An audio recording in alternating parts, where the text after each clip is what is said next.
All right, good evening, everybody. Thank you all for coming down tonight. We are live from Books and Books in Coral Gables, Florida. So a note to our internet audience watching at home, if at any time during the presentation you'd like to purchase a copy of tonight's book, you could call the number on your screen. We'll take care of that for you. We'll get the book signed, and we will ship it to wherever you are in the United States free of charge. Well, this evening, Books and Books is very pleased to present Professor Michelle Gonzalez Maldonado and her new book, A Critical Introduction to Religion in the Americas, Bridging the Liberation Theology and Religious Studies Divide. This is another in our series of events that we're happy to present in collaboration with the University of Miami Center for the Humanities. And now it's my pleasure to welcome once again to the microphone the director of the center, Professor Miyoko Suzuki. Thank you very much, and thanks to Books and Books again for hosting us. And this is our second book talk of the year and of the semester. We have 2 more left, and we have four more in the spring. It's sort of interesting. I noticed today that all the ones in the fall are women, and all the authors in the spring are men. But anyway, so today we have Michelle Maldonado's book, and to introduce her, David Kling, the chair of the Department of Religious Studies, will come up to the podium. Thank you, David, for agreeing to introduce Michelle.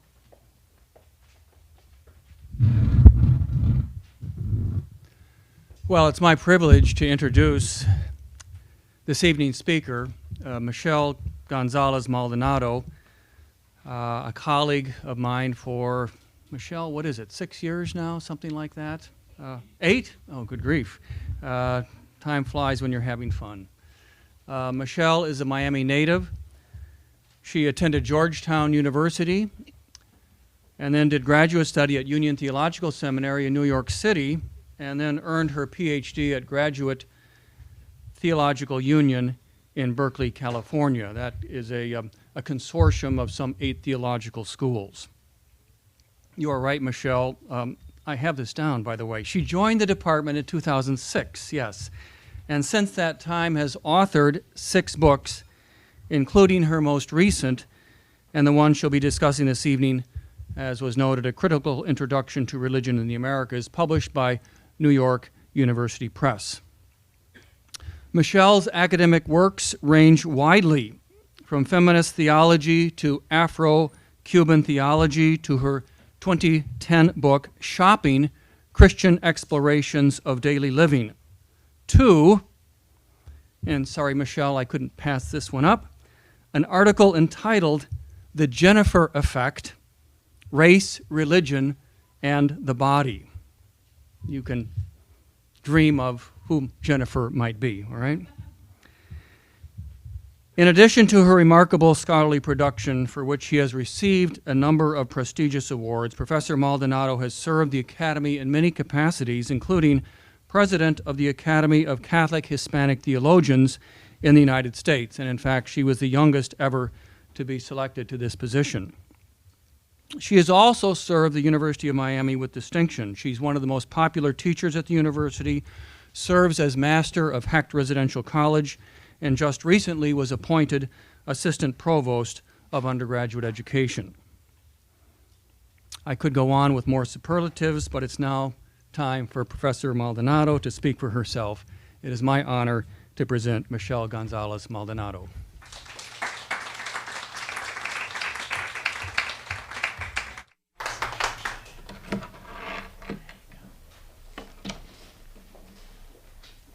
Thank you very much for the introduction, and I'd like to thank the Center for the Humanities for the invitation to speak here tonight.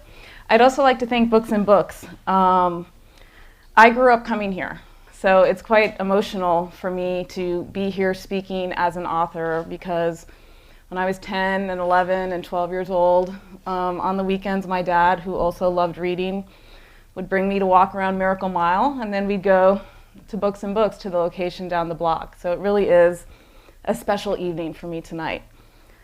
I have to say that I really struggled on how to present this book to you this evening. So I have a written talk, which we'll see, because it's really, I think, one of my most academic books. And what I mean by that is that it really is engaging the academy and academic discourse, and so it's very kind of embedded in the jargon and debates of the field.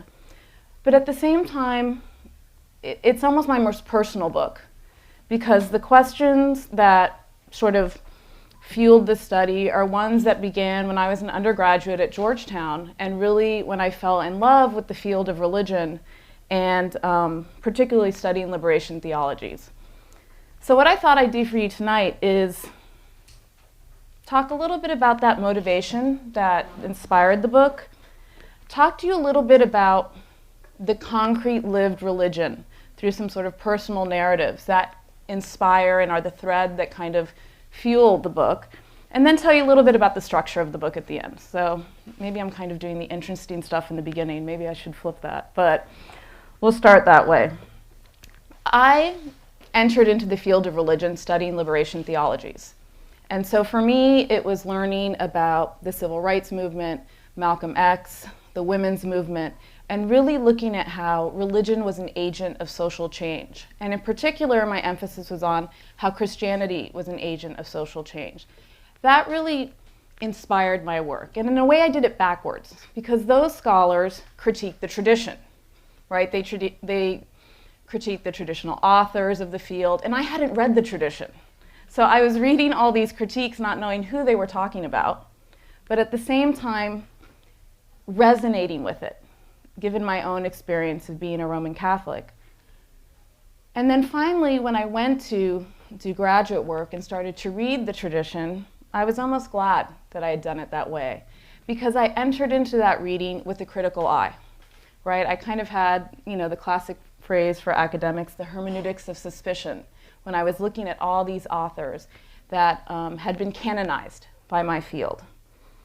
So for me, it's really been with great intellectual concern and to a certain extent personal sadness that there have been all these cries of the death of liberation theology, of the death of progressive Christianity, of this idea that progressive Christian academics got it wrong. And I think they got some of it wrong. And I'll say a little bit about that, but I don't think they got all of it wrong. And for me, it's been with a certain dismay, because yes, the poor are still are poorer than, when liberation theology began sort of being a critical voice in the late 1960s. Yes, globalization has had a huge impact on the global South, but the poor are still there. And for me, it's been a concern that in kind of shoving off, and saying these academic discourses got it wrong, that the attention, which has always been the attention of liberation theologians, the concrete poor, those who are oppressed and they're suffering, that those concerns, do you know what I mean, are getting removed from the table as well. So that was a huge part of what sort of informed what I was trying to do in the book.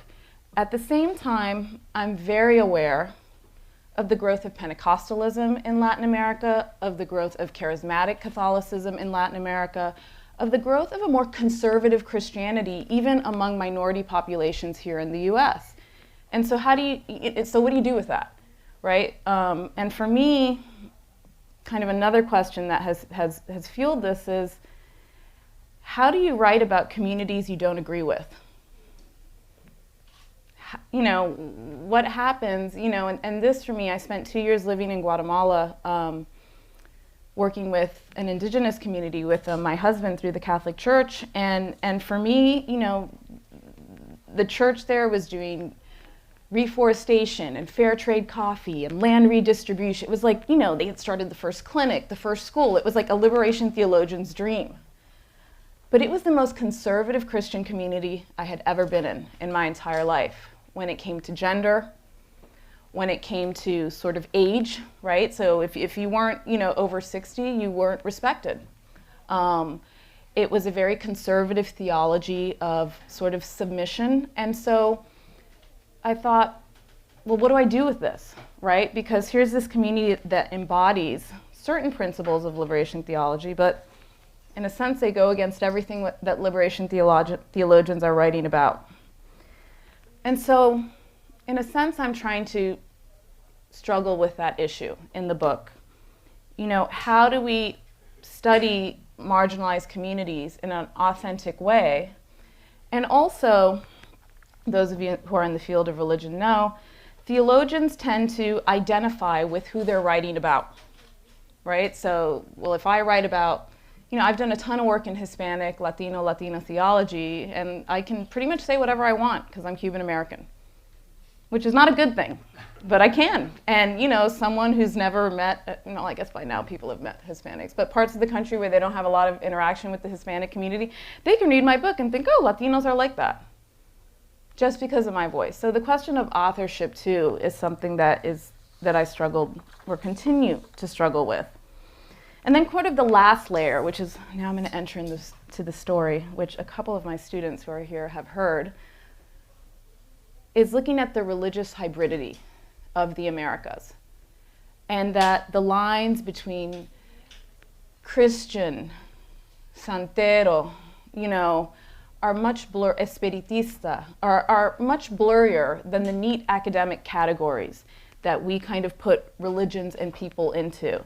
And that for me was sort of probably the latest addition to my intellectual autobiography, which started with studying Afro-Cuban religions and then started broadening to look at not only Afro-Caribbean religions, but while I was in Guatemala, looking at indigenous religions as well. So I have a few stories, and I'll talk a little bit about what they inform. And Byron Manuel has evil eye. My mother-in-law says this to me, ominously, studying my face intently for my reaction. I shrugged and answered, so rub an egg on him. This was my standard response to her assessments of my son's health. It was also not what I was truly thinking. What I was thinking is that he was 11 months old and he was teething. However, I had learned that such responses were not welcome in the Guatemalan community where I had been living for the past 2 years. Most afflictions, even ones that had medical explanations, also had spiritual causes. I get along great with my mother-in-law, and for the most part welcome her religious beliefs, which many scholars would call superstition or folk religion, into our lives. I usually remembered to tie the red ribbon with a scabbard on it around my son's wrist when we left the house, knowing that if I didn't, I would be chastised by all the women in my new family. Had I been in Miami with my Cuban parents, it would have been an azabache, right? The black stone with gold, pinned to my child's clothing. When I came home and found my mother-in-law or my husband's aunts looking at me with a tinge of guilt, I did not reprimand them for the inevitable egg I would find under my son's crib. However, they could sense that in spite of the fact that I was Cuban American and a scholar of religion, I did not take them 100% seriously. Back to my son's evil eye. This evil eye is different, I am informed. My mother-in-law does not have the power to heal it. I must take my son to a spiritual healer for 3 consecutive days to cure him. Upon hearing this, my husband tells me to go.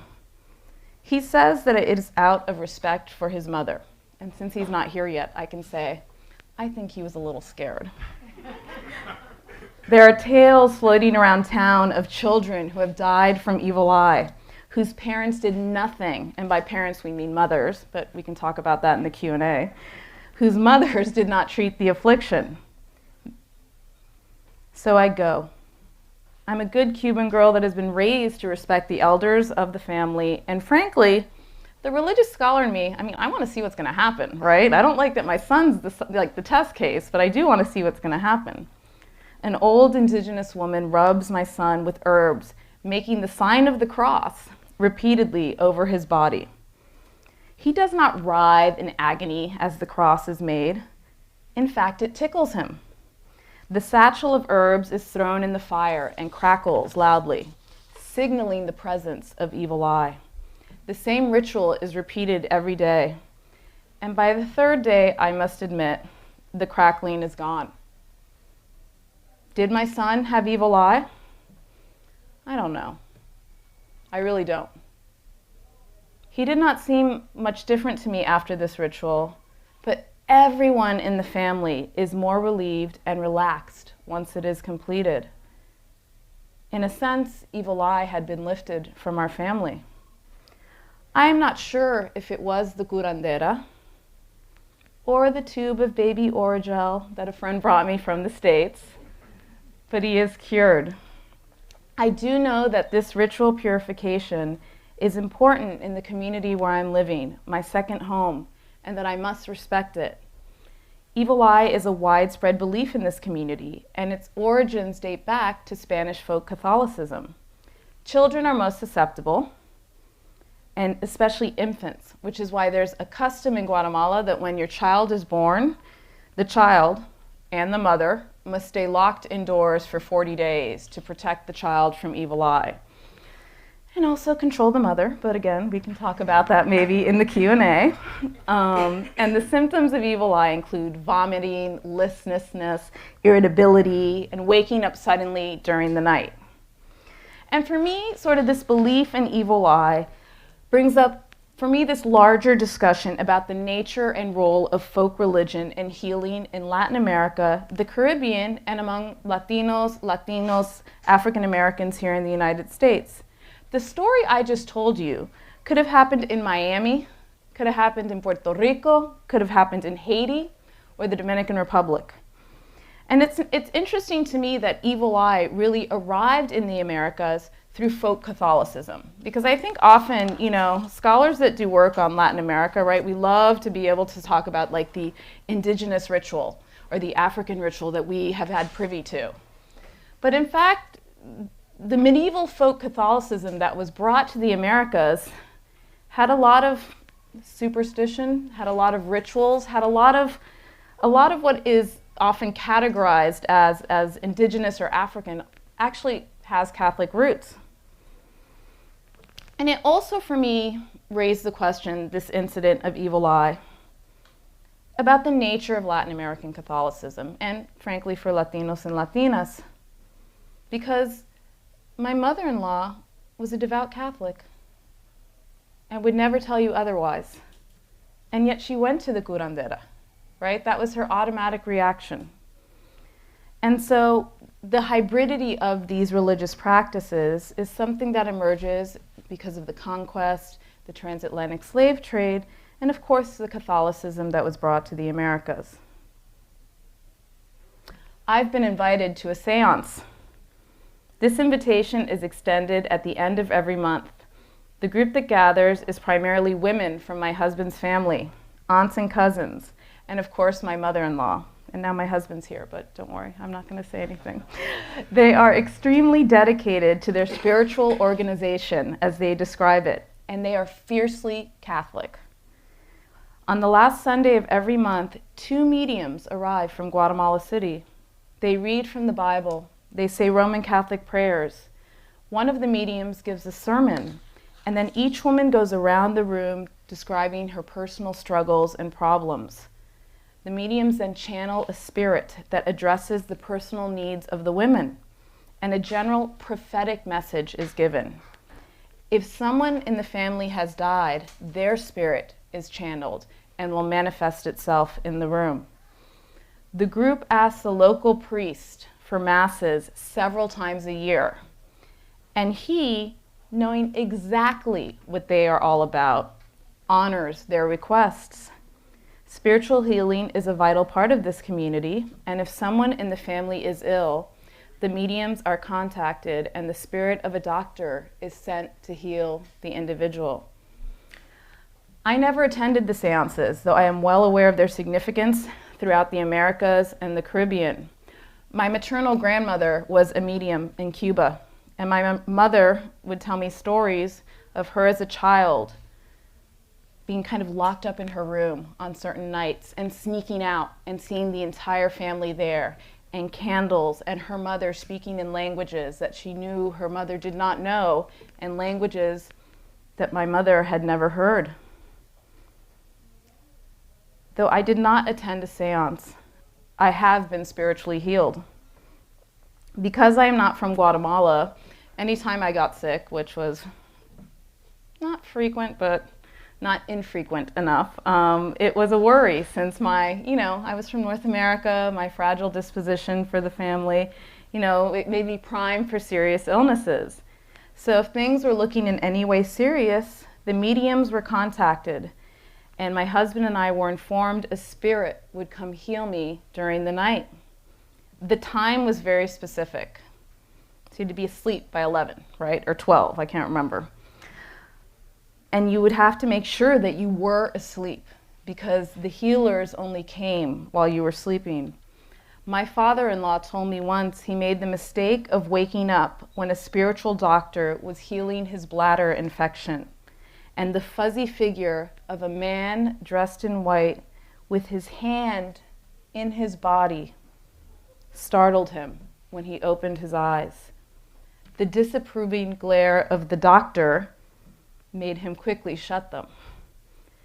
You have to leave a candle and a glass of water out at your bedside table, and you have to cover your body with a white sheet so that the wrong person does not get healed. And I remember one night lying awake terrified I would not fall asleep before the doctor arrived. Each time I was healed, I awoke the next morning feeling much better and sometimes cured. Psychological persuasion, a good night's sleep, or did the spirit of a doctor place his healing hands upon me? And for me, espiritismo, which in English is spiritism, but it's a little bit different than spiritism in North America. Espiritismo is one of the most distinctive dimensions of Latin American and Caribbean religion.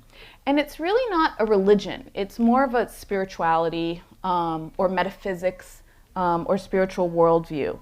And it has not only influenced Christianity in these areas, but also like Santeria, for example, is extremely influenced by Espiritismo. And essentially, Espiritismo is the belief in the spiritual world. Espiritistas believe that there are spirits all around us, that there are twice as many people in this room because we all have a guardian spirit. And that these spirits, not our guardian spirits, but these other spirits are both good and bad.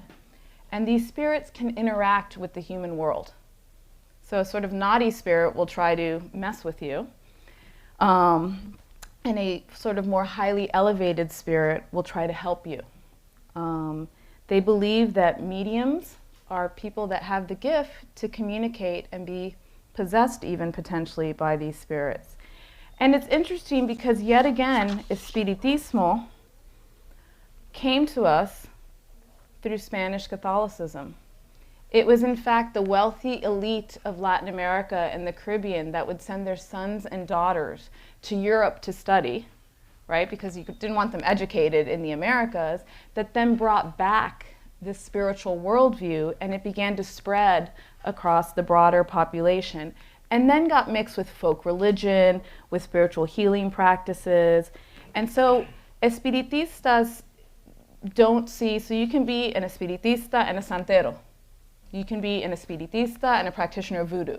You can be an Espiritista and a Catholic, because it's a complementary system. In fact, in Santeria, there is now masses to the dead, which is part of the religion, which you do not find in Yoruban religion, right, in Western Africa. So that's one of the kind of the clear ways we see the influence in religion like Santeria.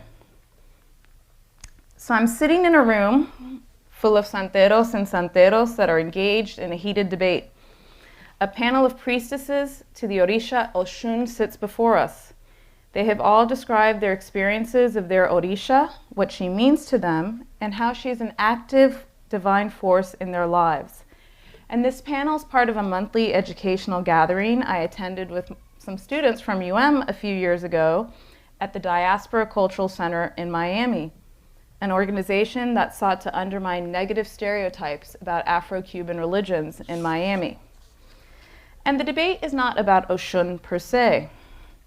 However, it is about her association with La Caridad del Cobre, Our Lady of Charity, the patron saint of Cuba.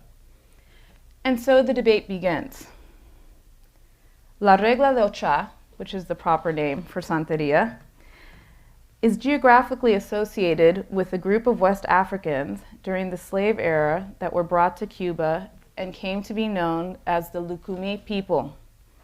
The Yoruba dominate the number of slaves imported in the second half of the 19th century. And so La Regla de Ocha is a mixture of African religion with a layer of the core is African, but then you have a layer of Catholicism on it, and then a layer of Espiritismo. And within Santeria, you do not have a relationship with God. It's in fact a monotheistic religion, but God is so distinctive and different from us that we can't communicate with the sacred. But lucky for us, God created the Orishas that mediate our relationship with the sacred. They are supernatural beings or spirits that have personalities and histories and narratives and favorite colors and favorite foods, and they are who you have a relationship with in this religion. You serve the Orishas as a practitioner of Santeria. And what happened is, in order to hide their religious practices, slaves disguised the Orishas. How? Well, remember, Cuba was Catholic, and Catholicism, particularly medieval Catholicism, and even more in particular, the medieval Catholicism that was in Spain and brought to countries like Cuba, was obsessed with Mary and the saints. And so the Catholicism that was brought was a Catholicism that was very symbolic, very ritualized, and very much emphasized popular practices surrounding Mary and the saints. And as everyone in this room knows who has survived Catholic school, in Catholicism, you pray to the saints to pray for you. They are your advocates to God. You do intercessory prayers to the saints. So what slave populations did, and a similar process happens in Haiti with voodoo, is that they would hide devotion to Orishas behind devotion to the saints. So they would pretend to build an altar to a saint, but it was in fact associated with the Orisha. So in a sense, for some time the Catholic saints hid the Orishas. But I would argue, and this is part of the debate I witnessed, is that eventually the saints and Mary became a manifestation of the Orishas. And so what happens is, that evening, that debate, was a discussion about why do we still have statues of Our Lady of Charity on Santeria shrines, or statues of Saint Barbara, or Saint Lázaro, or La Virgen de Regla? Why do we have them? They don't need to hide. Now, one side of the room was saying, no, this is our religion that has Catholic elements. While others were saying, no, let's go back to a pure African religion, right? And this is actually a huge debate. What I witnessed a few years ago is actually a very significant debate among practitioners here in Miami, but in particular in the New York area. You know, for example, most people that are initiated into Santeria have to be baptized Catholic. Why? The feast days to the Orishas are the feast days of the Catholic saints. Why do we keep doing that? Now, I would argue it happens because this is in fact the new religion, right? But for other practitioners, they feel that this layer can be peeled off and you can return to authentic African religion. And for me, and I talk about African diaspora religions in the book because I think for me, we always talk about how kind of, particularly among minority populations and in Latin America, about how, you know, indigenous religion poaches off Catholicism, right? Or how African religions are stealing images from Catholicism. But in fact, the reverse is also true. And there is a debate about, should we even have these things, have these symbols, have these prayers, have these rituals in our religion? So this is kind of the religious backdrop of the academic landscape I discuss throughout the book. And I start the book talking a little bit about liberation theologies and my dismay about the ways that they have been sort of sidelined in the past few decades. I also talk a lot about the tension between theology and religious studies, which is sort of a perennial debate. If this is when you sound like a big, religious studies nerd. If you read, the presidential addresses of the American Academy of Religion every year, you see that every year it comes up. Theology is seen as fideistic, confessional, advocacy for a group or a religious group. Oh, we don't do that. We're religious studies, right? And so being trained as a theologian, teaching in a religious studies department, being always accused by theologians that I'm too religious studies-y, and always being accused in religious studies that I'm a little bit too theological, that kind of place is a lot of where this book emerged. And so I start out by talking about this tension between theology and religious studies, talking about this critiques of demise of liberation theology, but then also being very concerned that liberation theologians, and I sort of alluded to this, really do not reflect concrete engagement with Christian communities. So as I said to you, I could write a book about Hispanics believing this, and people would buy it and think Hispanics believe this. And I don't have to do any field work, I don't have to, because I'm Hispanic. And there's something very wrong with that, right? So one of the things I approach in the book is not that theologians or liberation theologians need to become ethnographers or historians or all do archival research, but we need to be engaged with individuals that are doing concrete research of religion as it's lived by actual human beings and not just quote each other. Like I've said, I don't know if I've said this to my colleagues, I've complained to this with colleagues from other universities. I can never assign any theology book at UM because all theologians do is talk about each other, right? And students are like, well, who's this guy and what's that? And I'm like, don't worry about that. Let's talk about black religion. And they're like, how can we talk about black religion when there's this Bart guy that they keep talking about, or Pannenberg, right? Why do they keep talking about all these German guys while they're talking about black religion? And I'm like, yeah, you're right. I'll use a religious studies book next time. It's frustrating to me because I do think theology offers important insights to the study of religion. So I also want to say it's a two-way street in the book, right? That theologians need to learn from on-the-ground research, but also scholars of religion. We can't just be descriptive about actions and acts. I think it's really important to understand the theology behind why religious communities do the things they do. So that's something that really informed the book as well.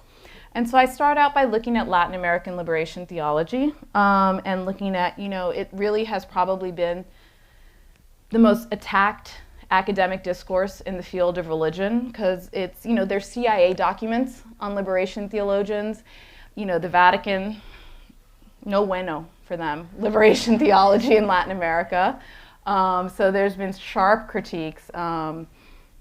People have said that the current Pope Francis, is a new era, maybe, but it's been pretty heavily under siege by the Vatican for the past couple of decades. And so I look at, though, how Latin American liberation theologians need to kind of engage concrete Christian communities and deal with the fact that there can be communities that are doing progressive social action but are in fact theologically conservative, right? And that's something we need to wrestle with as academics. I then turn and look at Black liberation theology. As a field, it's interesting. Black theology is where I entered into the study of religion. My mentor as a master's was James Cone, who for many is considered the father of Black liberation theology. And there, I look at the debate around the preferential treatment of Christianity. And so that if you read many Black theologians, it's like every Black person's Christian. And also every Black person's African American. And so part of what I want to look at is the different religious expressions in the Black community. And there's a whole set of scholars that do African American religious studies that are like, we're not like the theologian. I mean, it's a very clear line. So I want to look at, or I do look at, the complexity of Black religion in the United States, not only in terms of religious practices, but also racial ethnic identity. Because a lot of times when scholars say they're studying Black religion, they're in fact studying African American religion, right? And sort of the Afro-Latin experience is not a part of the conversation. I then turned to look at Latino and Latino theologians. And there, it's interesting because it's a discourse that really arose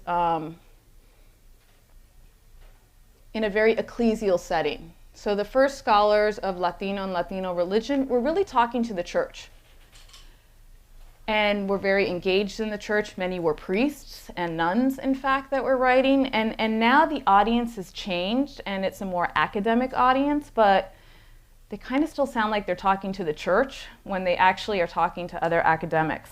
So again, kind of looking at who is the audience. You know, I always think about this all the time. You know, who am I writing for? And so, is it the academy? Is it the church? Is it the broader public? Is it academics in Latin American studies and not in religious studies? I kind of want to write to everyone, but if you start writing to everyone, you in fact write to no one, right? Because you seem so, everyone's kind of like, well, what's she doing, right? So looking at the question of audience. And then I also look at African diaspora religions, which is historically has been very ethnographic, very anthropological, very historical, the study of African diaspora religions in the Americas, but has not really looked at the theology of these religions, which is very interesting to me. You know, what does Santeria say about the afterlife? You know, scholars don't really write as much about that. They write about rituals. And so for me, again, looking at the beliefs behind these religions. And lastly, I want to write about religion in the Americas. I don't think, you know, we live in a world where our borders are so porous, where we have such crossover, particularly when we look at the Caribbean and Latin America, that it's hard for me to make the distinction between North American and Central American and Caribbean and South American. I mean, living in Miami, we all know that, right? Maybe if I was giving this talk in, I don't know, Ohio, it wouldn't seem as obvious. But here, we live that, right? That it's much more porous, our borders. So I want to take a more hemispheric approach to the study of religion, because I think that is the reality we are facing. You know, I think one of the beauties of being a scholar of religion is what, in one of her presidential addresses, Ann Taves at the American Academy of Religion called the methodological promiscuity of the field of religion, that loosely binds us, but also kind of makes it difficult sometimes for us to have conversations across religious traditions and even across disciplines. But to me, this interdisciplinarity is our greatest gift. You know, I really, as a discipline, I think that liberation theologies have really prided themselves in creating clear categorizations of identity, of traditions, and of practices. And I think today we know that the study of religion and the religions that we study are in fact much more complex and are a lot messier than we would like them to be. And so for me, instead of attempting to create these false constructions of insider and outsider, right? You're part of this religious group or you're not. Instead, I think we need to embrace the religious hybridity that is our hemispheric landscape. And this hybridity not only includes religious identity, but also racial, ethnic, and national identities. Because we can't allow academic categories to misrepresent the lived religion of people themselves, whose everyday religious practices, struggles, and faith should be the focus of our research. Because unless we study concrete religion, I think our academic work risks fading into the oblivion of disengaged abstraction. Thank you.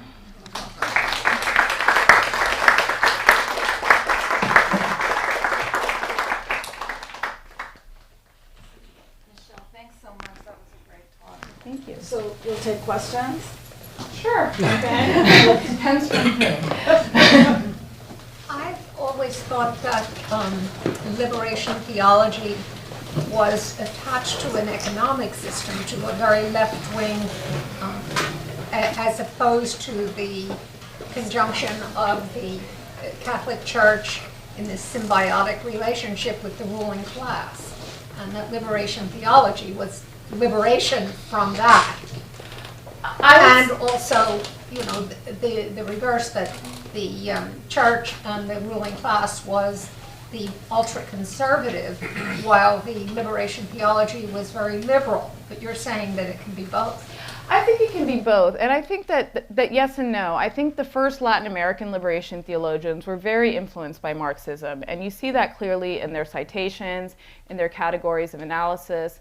But they always said that for them, Marxism was a tool, right? It wasn't, you know, they weren't buying into everything, so to speak. However, yeah, I do think that there was a very healthy critique of particularly Latin American liberation theologians of reducing our identity to economic class and not looking at how race, culture, sexual identity, right, gender also influence us.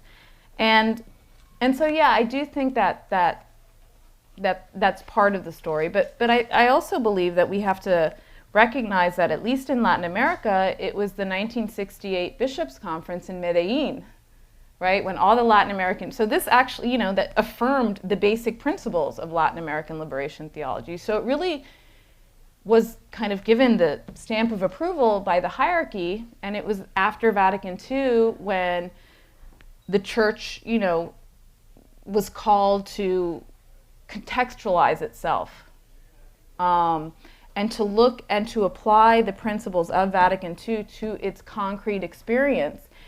Then we had the gathering in Medellin, and for them, what the bishops saw was the alarming poverty of Latin America. But yes, I would say at first there was a reduction to our lives in terms of just a class framework.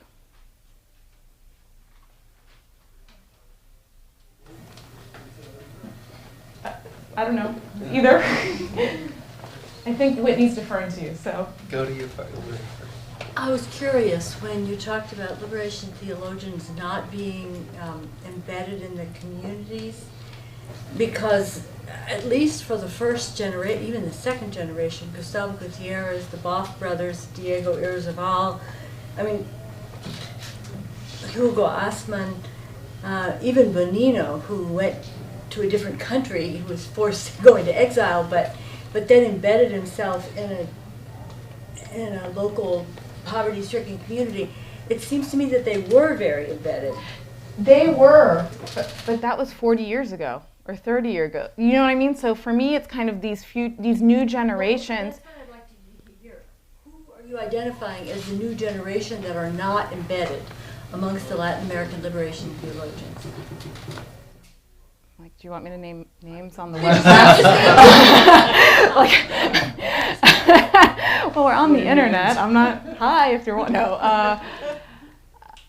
I think my former colleague Ivan Petrella is someone who I've debated about this tremendously, and I you know, hi Ivan, if you're watching. I don't think he is, but you know, he very clearly identifies as a liberationist, but he could not be bothered with the practice religion of the people. He's more interested in economic analysis, political analysis, and I don't think, you know, and he and I would have debates about this, and I would say, I don't understand how you can not be engaged in concrete Christian communities. It's frankly, I've never called myself a liberation theologian. You can look at everything I've written.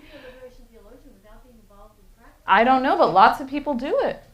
You know, and they're in academic positions in North American universities, and for me, honestly, that's part of what brought me to living in Guatemala is to stay there and to practice what I had been preaching. You know, I felt very hypocritical. I was teaching at Loyola Marymount University. I mean, I also fell in love, but I was teaching at Loyola Marymount University, and I thought, I'm telling these students to be in solidarity with the poor and the preferential option for the poor, and we're like in air conditioning, you know, a mile from the beach, you know, on this beautiful bluff overlooking LA, and I just felt like a hypocrite. And so for me, and I don't think that those 2 years give me a street cred now, because again, I've never called myself a liberation theologian. I've written a lot about it, so I think people call me that.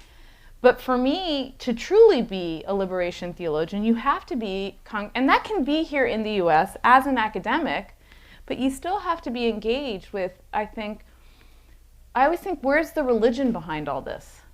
Where is it sort of, I was going to say incarnate, but why not? So yeah. I don't know if you want, yeah. Yeah, no, I was just going to say two things. One of the, I can't wait to read the book because it seems like there's two sort of tensions that sort of resonate with me. One is that this sort of weird relationship between theology and religious studies. So in my own area of religion and ecology, or religion and science, right, we now have a lot of colleagues that are saying, like, okay, environmental justice, like, Black people and African American people do a lot of things other than, just environmental justice. Could we please do just, regular religion and ecology stuff, right? So there's things beyond that, right? So there's a pigeonhole going on there, and it's not just all about, like, sort of thinking about people of color, associating them with environmental justice versus, sort of environmental ethics, or something like that. On the other hand, one of the so there's that tension, I guess, that you could identify between sort of theology and religious studies. The other one is that there's also a great, I think, opportunity right now for religious communities to speak to power, which has become the scientific, naturalistic narrative. And so, you're finding now, like, medical communities that are taking on, things like meditation and yoga as part of a practice that you would prescribe to someone. Yeah. And I'm wondering how some of your research might translate into the medical practitioners might say to them, hey, this is how, if you wanted to talk about the overall health of someone, this is how you would deal with the Santeria community, or that have these different beliefs. So it's not just about this sort of mechanical approach to the human in terms of health, but that there are these other things that people draw off of in terms of thinking about their overall health. Well, it's funny that you say that, because I'm teaching a course this semester on spiritual healing in the Americas, and 3 students from the class are here, and so we've been looking at this, and it's interesting. It's the first time I'm teaching the course, and so it's interesting even reading these texts and talking about this with undergraduates. I mean, it's sort of the believers or the cynics. Do you know what I mean? It's either like, yes, spiritual healing exists, and this is an account, and other people are like, oh, it's psychological persuasion if we did this. And at the same time, and I haven't pushed this as much in the class, but going back to sort of my example of evil eye, I have actually spoken to medical practitioners. I've spoken at hospitals here in Miami about Santeria and voodoo and sort of the worldview of healing, to give folks a sense of the people they're going to encounter in their hospitals. But to me, in the end, when I've spoken to doctors, I've said, it doesn't matter if you believe it or not, they do.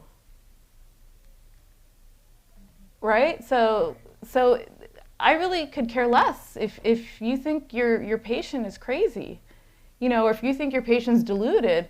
If your patient believes this and it's going to help them heal, what's the harm? But I do think there is more and more. I mean, that's part of why I'm teaching the course, is because I kept noticing more and more stuff coming out in this field, not only in the field of religion, but also in the study of medicine. I think more and more it's becoming a very important theme, not only in terms of healing, but I also think enculturation, right? And how do we be sent? And again, Miami, we deal with the beauty and the challenge of diversity every day, because I don't want to. I mean, I love celebrating diversity, but diversity is hard. It's really hard, and it's really messy, and so we're always saying, "Oh, it's so great, we're so diverse," and yet I think diversity that isn't reduced to tolerance is one of the hardest things. And so, yeah, So yeah, no, so that's that. I'm teaching this semester. I've been thinking about it a lot. So thank you. Yeah. But what do you think is the best prospect for a discourse that can bridge different discourses in the context of diversity? You mentioned at the beginning of your talk the global context, at the end of your talk, the hemispheric. What is out there, or what is promising in terms of being able to be up to the challenge for the next generation in the future? You mean in terms of scholars? Scholarship. In terms of that divide between theology, religious studies, and here the onus is on scholars of religious studies in particular with respect to your final comment. I mean, I think that, there are a couple ways to answer that. I think one is that because of the economy, jobs for theologians are so few and far between that, in fact, theologians have been forced to become broader in what they study and not study theology, so just theology and kind of be more generalist in the field of religion. So I think that's been a good consequence of a bad situation.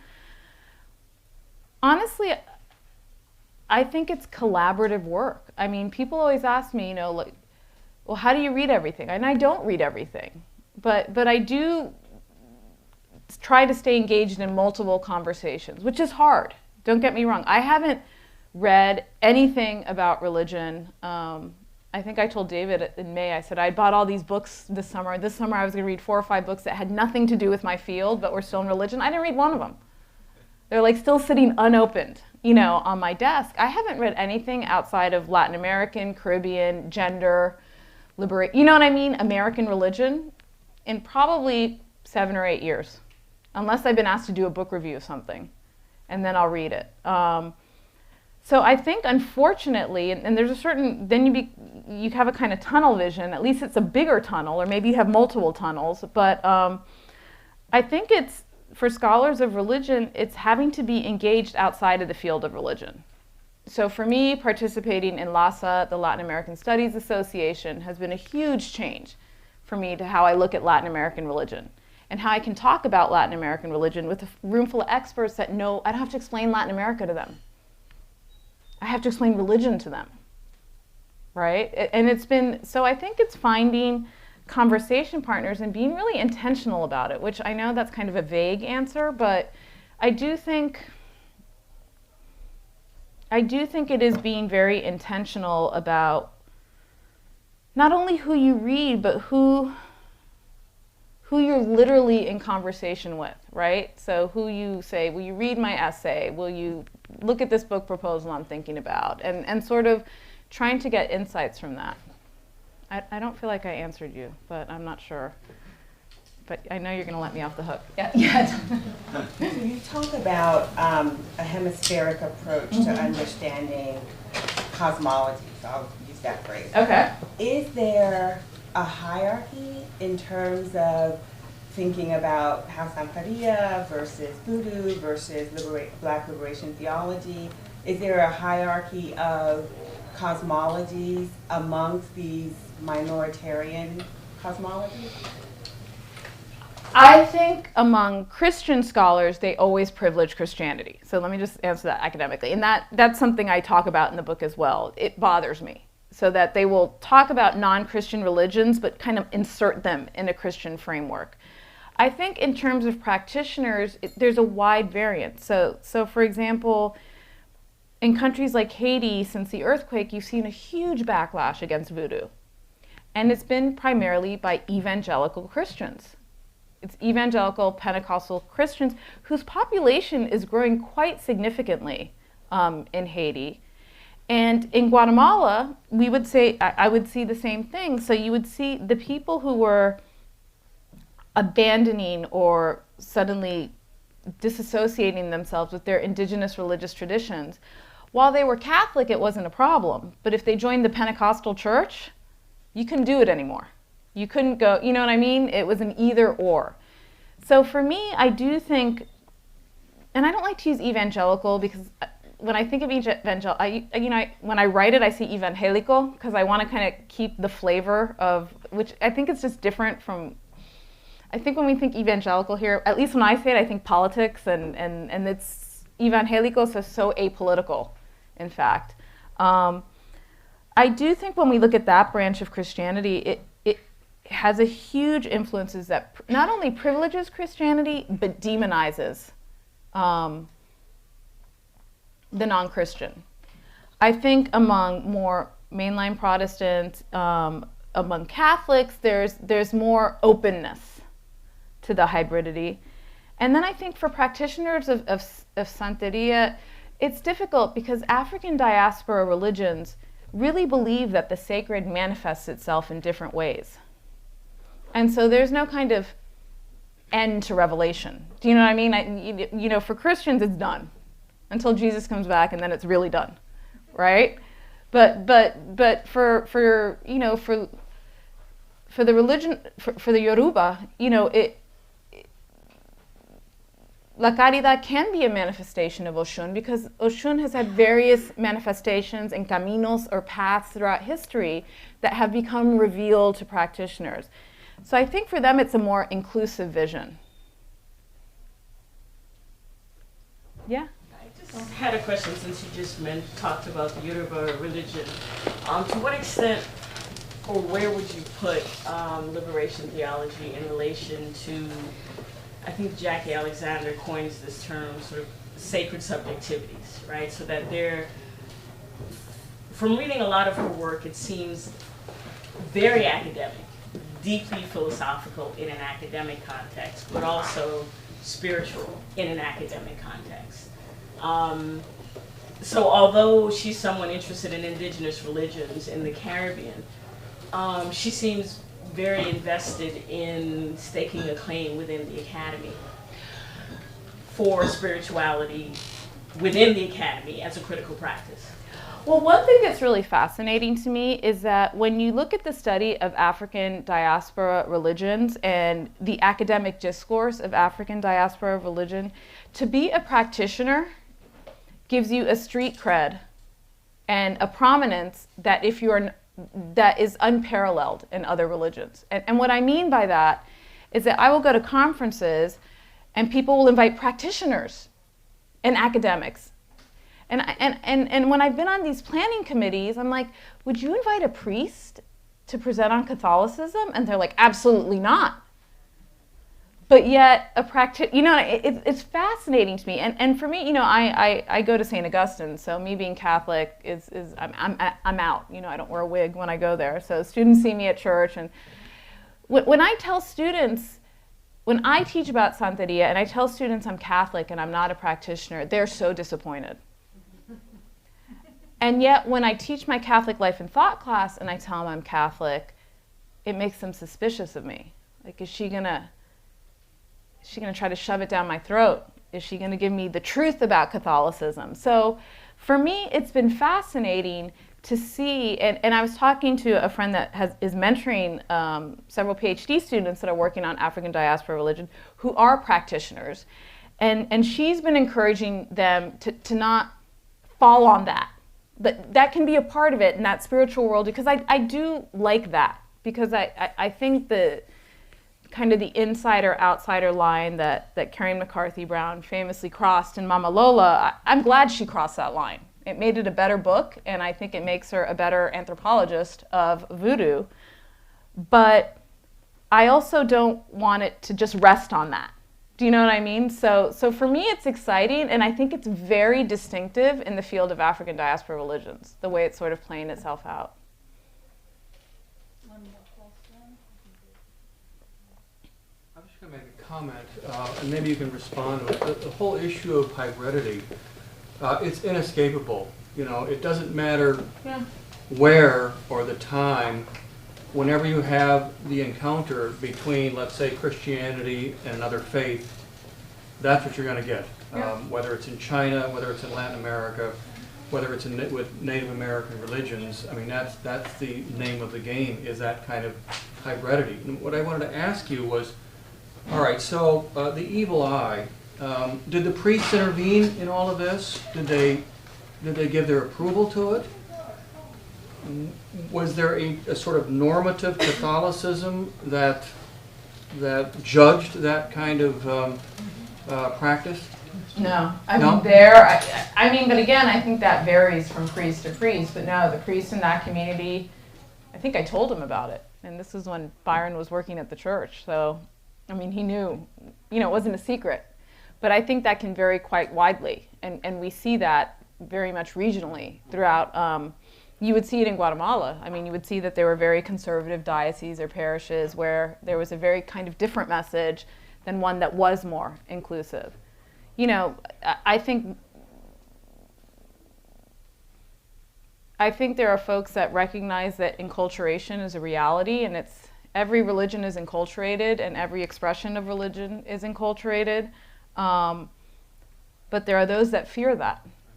For some reason, there's the fear that diversity somehow will undermine unity, which it doesn't, but sadly, many people think it does. All right, is there one last question before we sign some books? No? All right, then I have a reminder for our internet audience watching at home. There's still time for you to call the number on your screen, purchase a copy of tonight's book. We will get it signed, and we will ship it to wherever you are in the United States free of charge.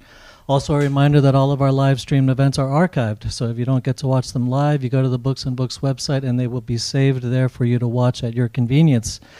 For those of you here in the house, we have a critical introduction to religion in the Americas, as well as Professor Gonzalez Maldonado's previous books for sale at the counter over there. She's going to be signing here at the table to the left of the podium. I want to thank the University of Miami Center for the Humanities, Professor Suzuki. I want to thank tonight's guest introducer, Professor David Kling. We have flyers for the other presentations in the series.